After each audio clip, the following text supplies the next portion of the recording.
Grupo GS apresenta Programa Mercado e Consumo.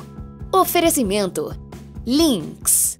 Olá, este é o programa Mercado e Consumo que traz toda semana as principais notícias e análises sobre varejo, e-commerce, franchising, shopping centers e food service, além de um bate-papo com líderes que inspiram líderes.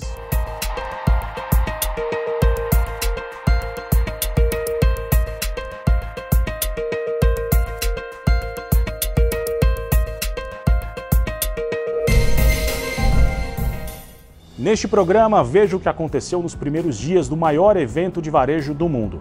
Os principais executivos e especialistas de varejo se concentraram durante 3 dias em Nova York para refletir sobre o setor.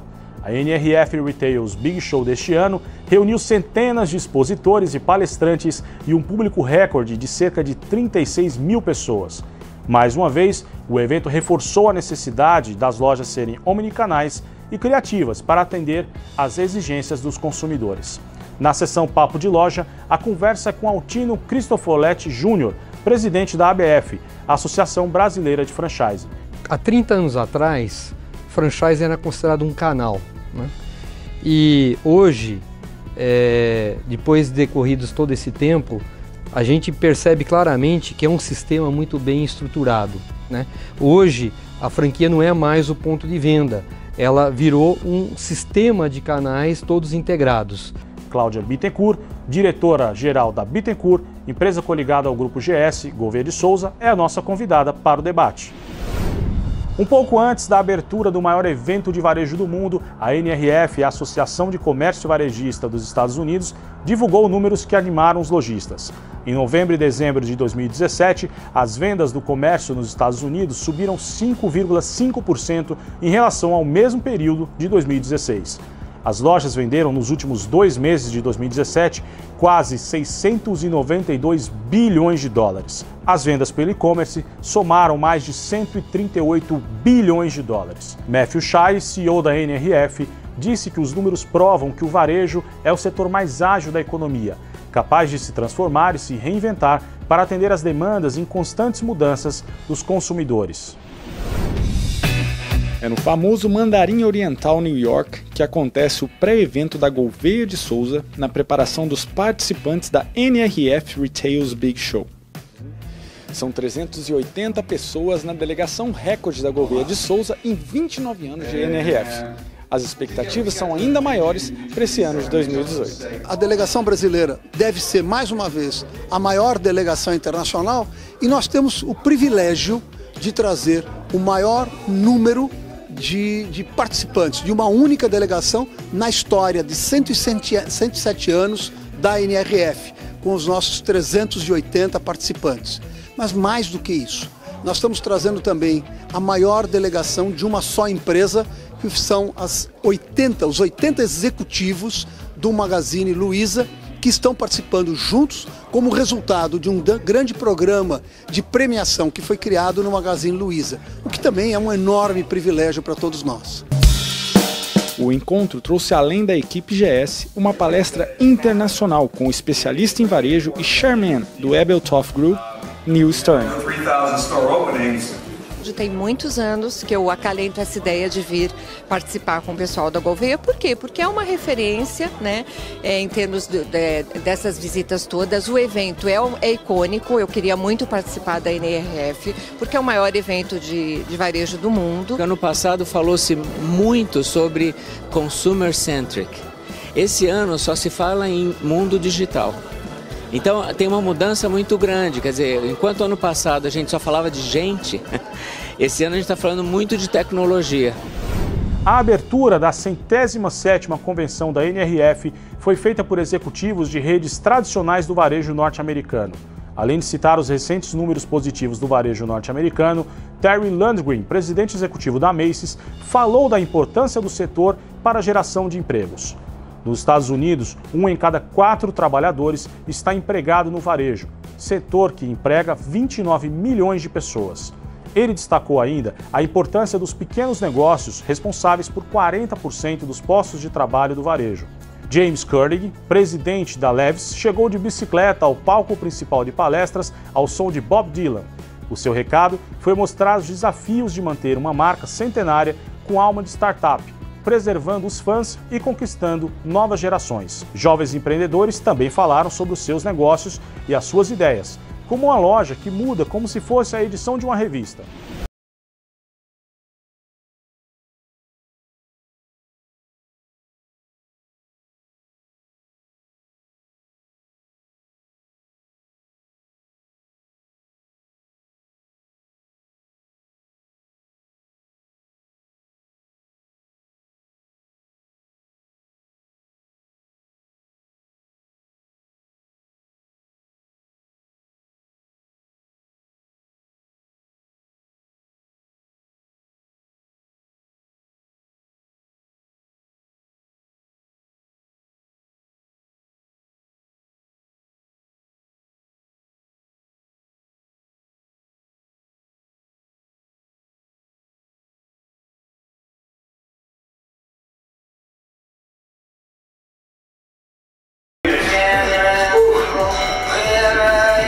I'm commuting through the Beach Street of New York City on a Sunday morning. Thanks for getting up so early. Thanks for being here. Basicamente, ele tratou muito essa questão de uma marca de mais de 150 anos, que tem uma herança muito forte, é icônica, e como que essa marca continua se transformando para continuar sendo desejada pelos consumidores. It's greater than the sum of all its parts that we put together for the last 5 years, 50 years, or 150 years. Mas o que eu achei legal é que, primeira coisa, a marca ela está se modernizando sem perder os valores, isso é muito importante. É uma marca simples, né? Ele preza pelo simples, ou seja, tem que ser simples na ponta, porém sofisticado no back-office, uma coisa que me chamou bastante atenção. E também para você superar as expectativas do consumidor, né? Entregar além do que você promete.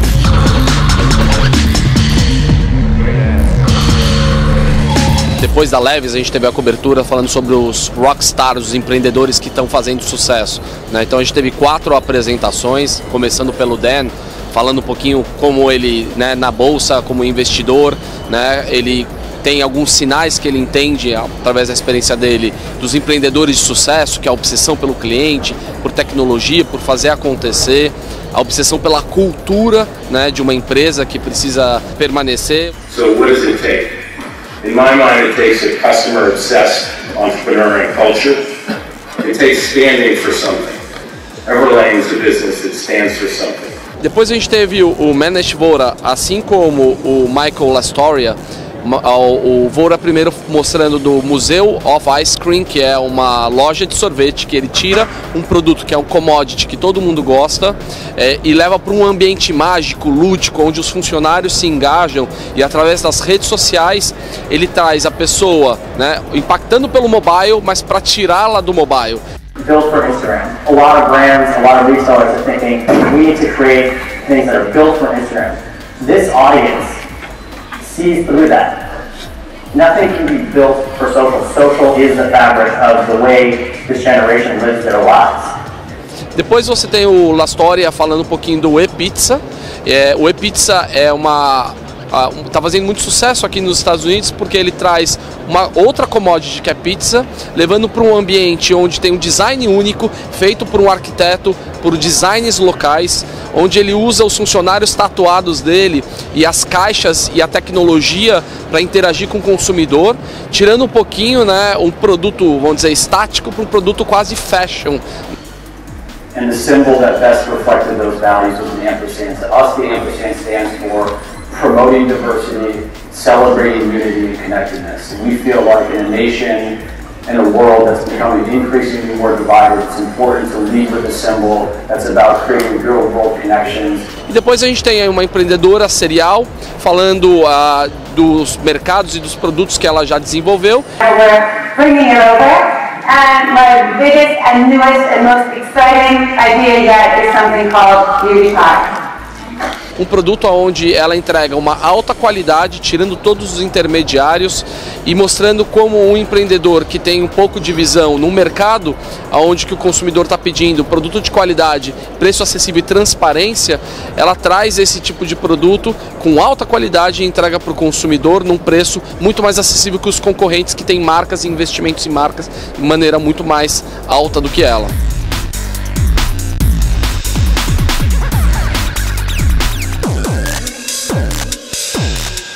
Então ali o que você tem? Você tem inspiração, você tem amor pelo aquilo que você está fazendo, você tem a inovação, você tem a disrupção de trazer algo diferente para o consumidor.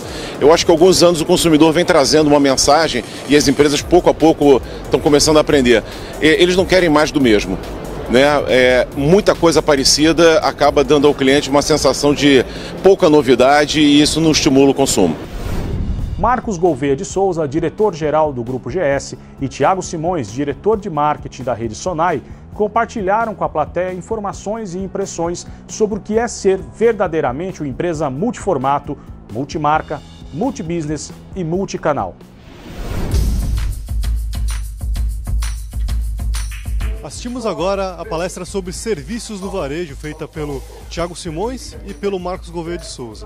Realmente incrível, e serviços no varejo, sua nova fronteira para aumentar rentabilidade e serviços no varejo.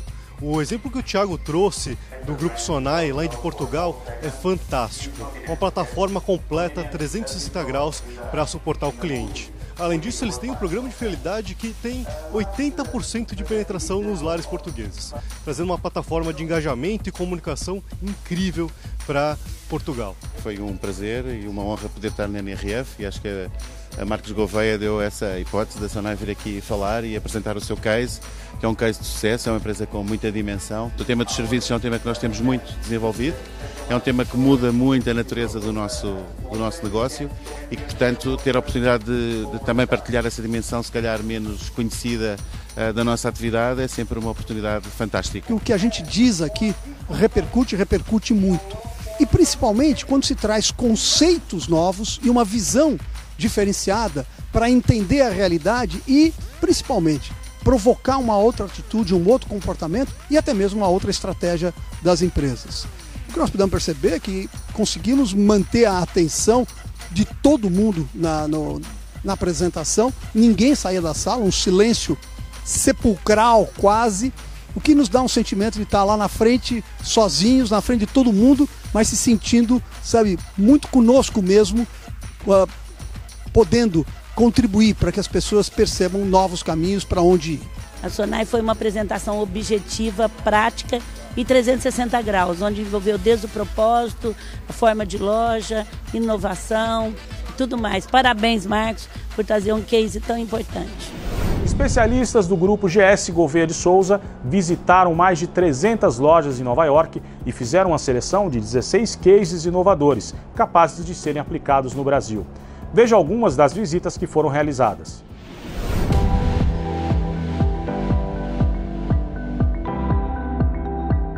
Pessoal, 2 dias de trabalho absolutamente intensos, sensacionais. 2 dias de visitas técnicas, foram mais de 20 lojas percorridas nesses dias.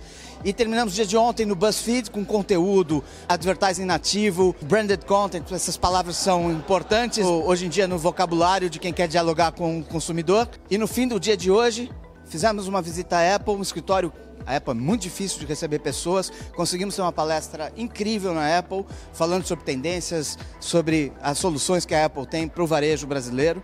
E por fim viemos aqui para o Hotel W, onde fizemos uma consolidação de todos os aprendizados e, sobretudo, fomentamos a interação desse grupo de mais de 100 pessoas, trocando perspectivas, informações, trocando conhecimento e as experiências de 2 dias de trabalho absolutamente intensos, todos muito cansados, mas muito mais ricos nas experiências pessoais e profissionais, o que essa atividade da NRF proporciona. Esse exercício agora foi fantástico, até fotografei todo, para a gente mostrar para a minha equipe como se erra e como se acerta. Todas as visitas nos apresentaram diferentes lojas, diferentes produtos, e se mostra que cada um tem um DNA, cada um tem uma ideologia, cada loja tem uma cultura e tem metas diferenciadas. E o sucesso depende dessas diferenciações que cada empresa apresenta para os seus clientes. Dá para ver que o varejo aqui em Nova York está bem na nossa frente.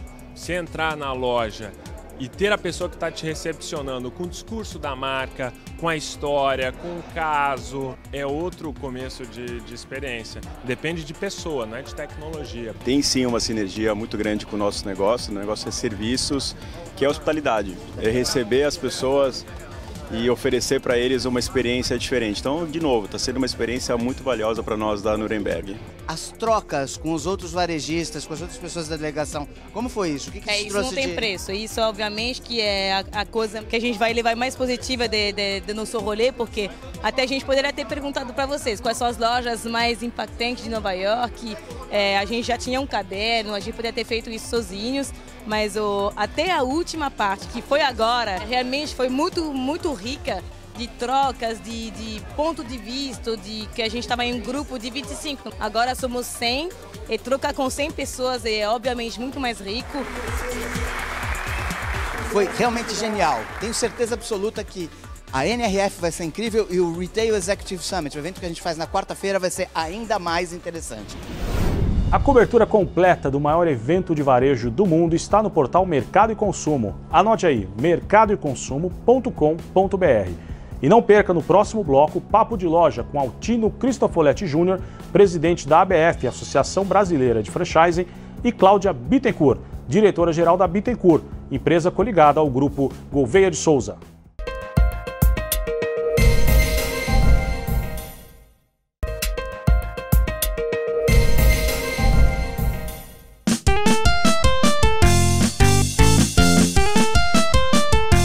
Nosso Papo de Loja essa semana vai ser um papo de franquia. Um setor que reúne 160 bilhões de faturamento no Brasil, com 140 mil unidades. Para falarmos sobre o setor, sua perspectiva e seu futuro, nós temos o prazer de receber Altino Cristofoletti Júnior, presidente da Associação Brasileira de Franchising, e Cláudia Bittencourt, que é fundadora e diretora-geral da Bittencourt Consultoria. Altino, Cláudia, obrigado por estarem conosco. Eu que agradeço, parabéns aí pelo trabalho, pelo tudo que vocês têm feito pelo varejo e franchising brasileiro. Obrigado, Altino. A pergunta primeira, mais objetiva é: por que a franquia se deu tão bem no Brasil? Bom, há 30 anos atrás, franchising era considerado um canal, né? E hoje, depois de decorridos todo esse tempo, a gente percebe claramente que é um sistema muito bem estruturado, né?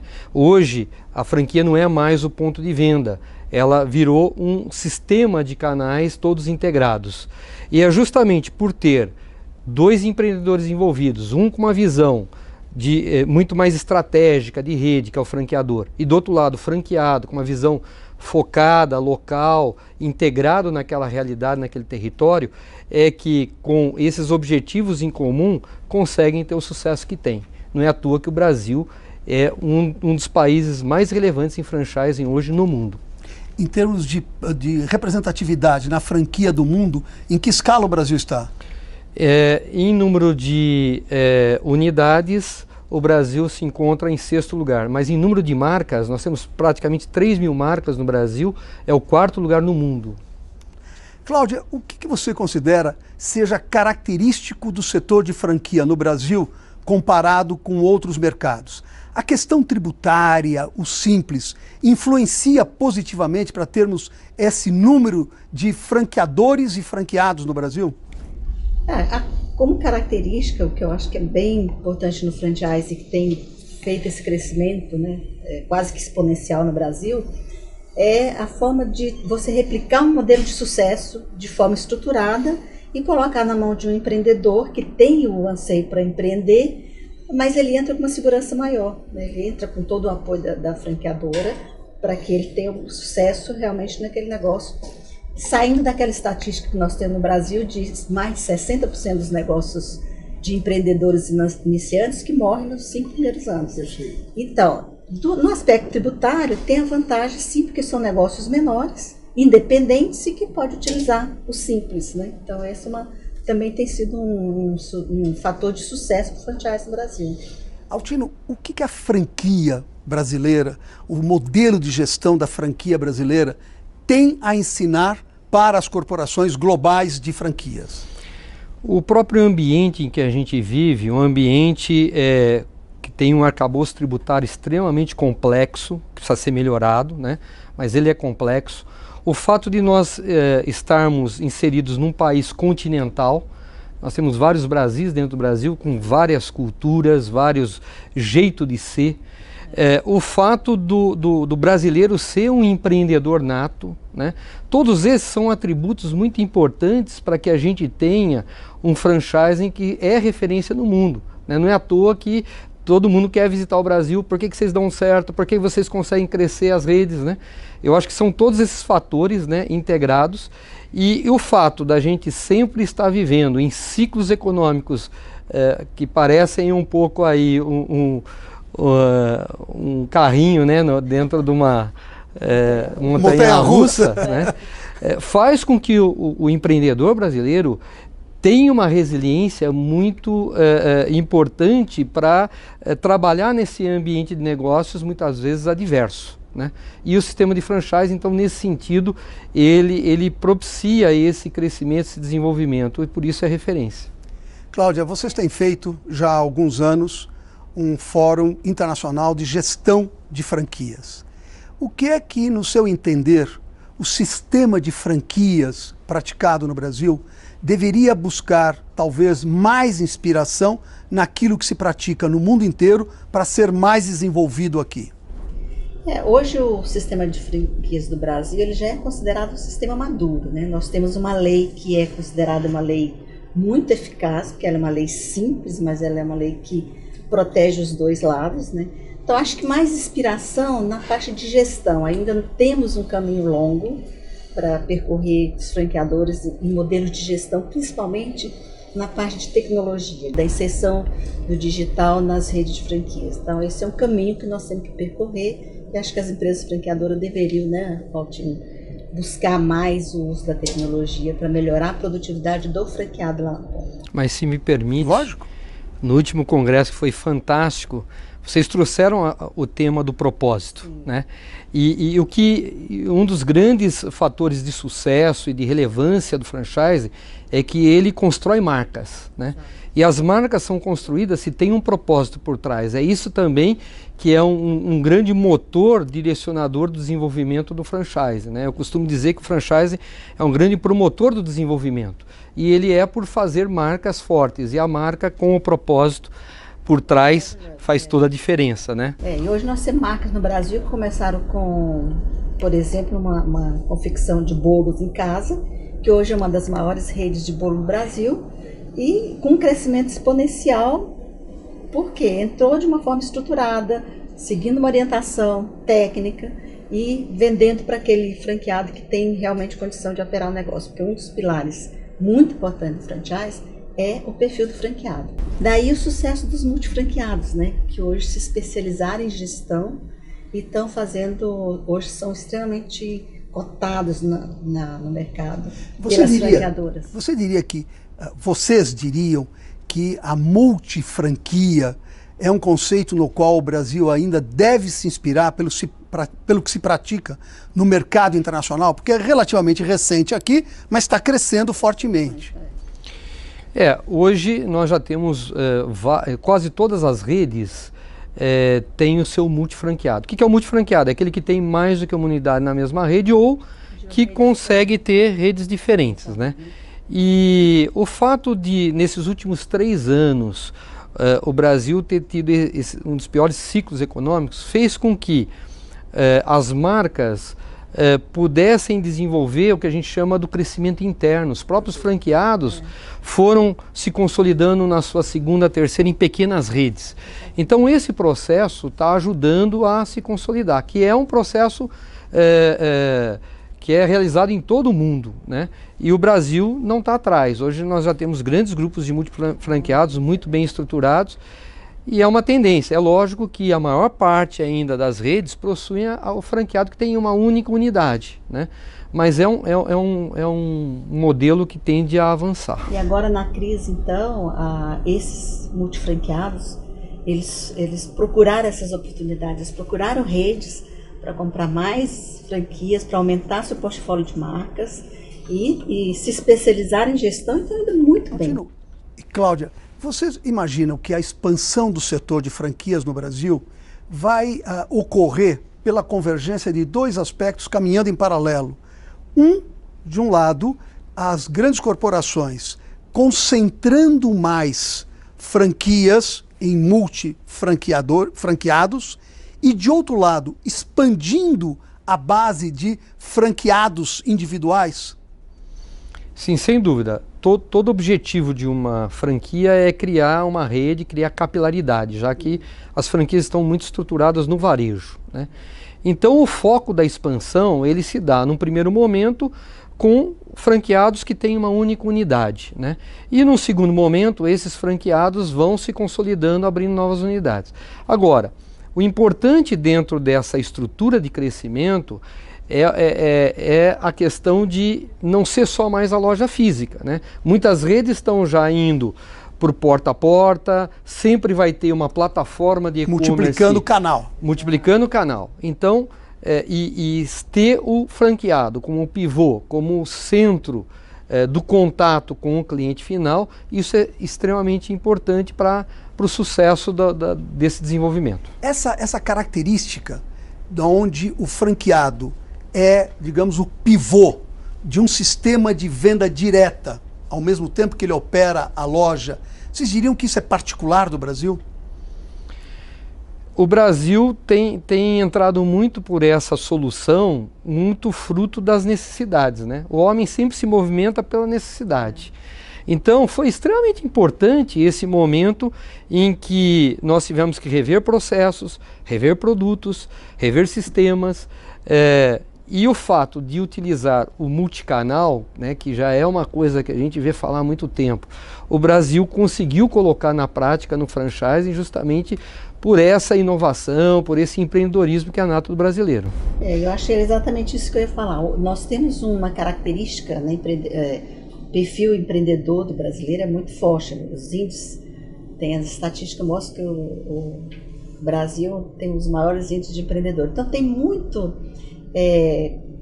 empreendedores com pouco capital que querem montar um negócio. Então as empresas enxergaram essa oportunidade também de crescer não só com uma unidade física em regiões com 500 mil habitantes, mas também formatar modelos e colocar na mão desses empreendedores que têm capacidade de trabalho, têm recursos e querem um negócio estruturado onde ele tem um apoio da franqueadora. Isso fez um crescimento aí muito grande também das micro franquias que estão sendo utilizadas hoje não só por pequenos empresários, mas também por grandes empresários que estão usando esse modelo. Vocês dois destacaram a maturidade do setor de franquias brasileiro. Como é que as organizações mais reputadas e conhecidas no Brasil, franqueadoras, estão tratando do tema sucessão? Porque muitos dos primeiros franqueados estão chegando numa idade onde tem que passar o negócio para sucessores. Como que isso está sendo tratado, Altino? Esse é um tema, é uma pauta, uma agenda de pauta extremamente atual, né? Porque nós temos não só a sucessão dos franqueados, mas temos a sucessão do franqueador também, né? Próprio franqueador. Muitos dos fundadores hoje, né, estão com o grande desafio, né, de criar ou uma estrutura profissional ou dentro da própria família, né, a continuidade e o desenvolvimento daquela ideia original, daquele sonho original, né? E a ABF vem colocando essa agenda em pauta, né? No próximo ano, inclusive, nós vamos ter um dos seminários a questão da sucessão, e isso se reflete também lá no franqueado, porque muitas redes, né, o franqueado teve os filhos, alguns filhos têm a competência de dar continuidade ao trabalho, outros têm outros dons, né, que foram para outras áreas, mas o negócio continua, né? Então, cada vez mais, a necessidade da profissionalização, né, da governança corporativa, tanto na franquia como no franqueador, é extremamente importante para que o sistema cada vez mais cresça de forma sustentável. Porque não tem volta, né? A partir do momento que você entra no sistema de franquias, o franqueador, não dá para ele falar, agora estou cansado, vou parar, vou aposentar, né? Ele tem que continuar, porque tem uma rede, né, de 100, 200 ou mais que dependem desse negócio. Então, ele tem que continuar sendo inovador, senão ele pode ter problema na rede, né? Então, esse é um grande desafio, realmente. Tanto da sucessão do franqueador quanto de franqueados, que muitas redes já estão no momento de fazer esse processo, né, Altino? A gente tem acompanhado. Agora, tem um aspecto interessante, e a maturidade do setor de franquias é tal que o setor de franquias está sendo um benchmarking para outros setores no Brasil, por exemplo, no seu processo de internacionalização. É o setor de franquias brasileiro que tem puxado a internacionalização na área de distribuição de produtos e serviços do Brasil. O que vocês têm feito no sentido de estimular esse avanço mais forte? Bom, primeiro é uma parceria já de longa data com a Apex, né? Com o objetivo de preparar o franqueador brasileiro para a internacionalização. Não é trivial, não é um trabalho simples, ele exige um planejamento. O fato de eu tomar uma decisão hoje de que vou fazer uma internacionalização, isso vai ocorrer daqui 2, 3 anos. Existe toda uma preparação do time, da curva de aprendizagem. Da curva de aprendizagem, da linguagem, de pesquisa de mercado, né? Então, hoje, o Brasil tem tido sucesso, é lógico, porque cometeu alguns erros lá atrás, né? Nós tivemos os precursores que foram lá com a cara e coragem, colocar o seu produto, né, em outros países, e hoje o Brasil já tem uma tecnologia, já tem um know-how de fazer essa exportação de marca, né? O que a gente entende enquanto ABF é que existe naturalmente uma exportação do produto, que é uma coisa mais natural. Mas o que a gente quer é que exporte a marca, que exporte... Valor agregado. Porque é aí que você agrega valor, né, naquele produto, né? Então você tem hoje marcas fantásticas, né, que tinham produtos aqui que não tinham valor nenhum e que conseguiram, através de agregar valor, produzir uma marca brasileira lá fora. E que orgulho que dá, né? A hora que você chega lá, você vê uma marca brasileira e o franchising tem... E criando líderes globais, né? Líderes globais. Por exemplo, na área das sandálias, sem com dúvida. Havaianas. Em todas as áreas a gente tem tido essa oportunidade. Mas é um aspecto interessante, né? Porque se nós imaginarmos como vai ser o futuro das organizações globais, elas terão que necessariamente combinar marca, processos, tecnologia, produto com a competência individual de empreendedores que permita que esse sistema consiga, ao longo do tempo, crescer, expandir e estar permanentemente se adaptando. E nesse aspecto, a franquia já traz uma resposta pronta para isso, né? Sem dúvida. Agora, gente vai ser sempre o fator decisivo, né? Dinheiro a gente tem muito aí no mercado, né? Você tem que ter uma boa ideia, um bom plano de trabalho, mas gente sempre vai fazer a diferença, né? E o franchising é um setor que trabalha muito o desenvolvimento das pessoas. Eu também costumo dizer que o franchising é uma formadora de pessoas. Hoje são mais de 1.200.000 empregos diretos envolvidos, né, no franchising. E isso é um celeiro, porque o franchising tem uma coisa extremamente positiva. Quase todas as marcas têm uma escola, têm uma academia, né? E isso ajuda a formar pessoas, né? E desenvolver o espírito do empreendedorismo. Exato. Parte para ajudá-lo a crescer mais rápido, ele precisa ter isso, porque a maior dificuldade das redes são pessoas. Então, eles as escolas de inglês têm seus grupos, as academias de formação, Bob's tem a academia do franqueado. Então, vários franqueadores mais conscientes dessa necessidade, eles já fizeram isso e estão indo muito bem, né? Tem um outro aspecto que chama atenção, porque, né, no cenário global há uma tendência clara de desintermediação de negócios. É o varejo que desenvolve marca própria e, do outro lado, a indústria que desenvolve seus canais exclusivos. E quando a indústria desenvolve o canal exclusivo, ela tem optado por utilizar a franquia como o canal de distribuição, porque ela pode aportar a marca e o processo, mas ela depende do conhecimento individual desse franqueado. Vocês veem isso como um movimento que vai continuar expandindo? Então, eu acho que é um movimento que vai crescer muito. Nós temos feito vários projetos para indústrias e a grande vantagem é que ele vai para o varejo de uma forma estruturada e com o operador trabalhando da forma como ele quer, na exposição do produto, no atendimento do cliente e a proximidade maior dele com o consumidor final, que para a indústria, o franchise permite isso, que é espetacular, né? Não depende mais só dos distribuidores, né, como no passado. Hoje a gente tem o fenômeno dos marketplaces, né, das plataformas digitais que procuram aproximar mais rapidamente o consumidor do produtor, seja do produto, serviços, né? Mas à medida que você tem um interlocutor físico, que é o franqueado lá na ponta, e que pode naturalmente evitar muitos conflitos, diminuir ruídos, né? A questão do no friction, que a gente vê falar muito, né? Faz com que o sistema seja um elemento aglutinador de todas essas plataformas e todos esses canais. Bom, gente, claramente nós permaneceríamos muito mais tempo conversando sobre o vigor do setor de franchise no Brasil, como ele se tornou um benchmarking para outras áreas de negócio no Brasil e como o Brasil se transformou num benchmarking para o setor de franquias global.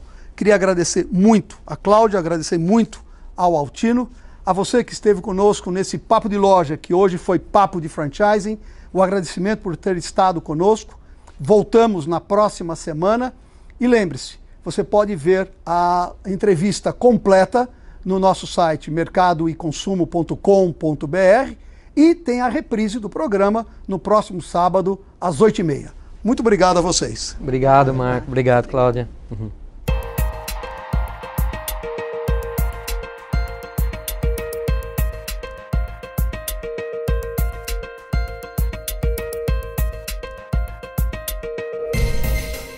Programa Mercado e Consumo. Oferecimento: Lynx.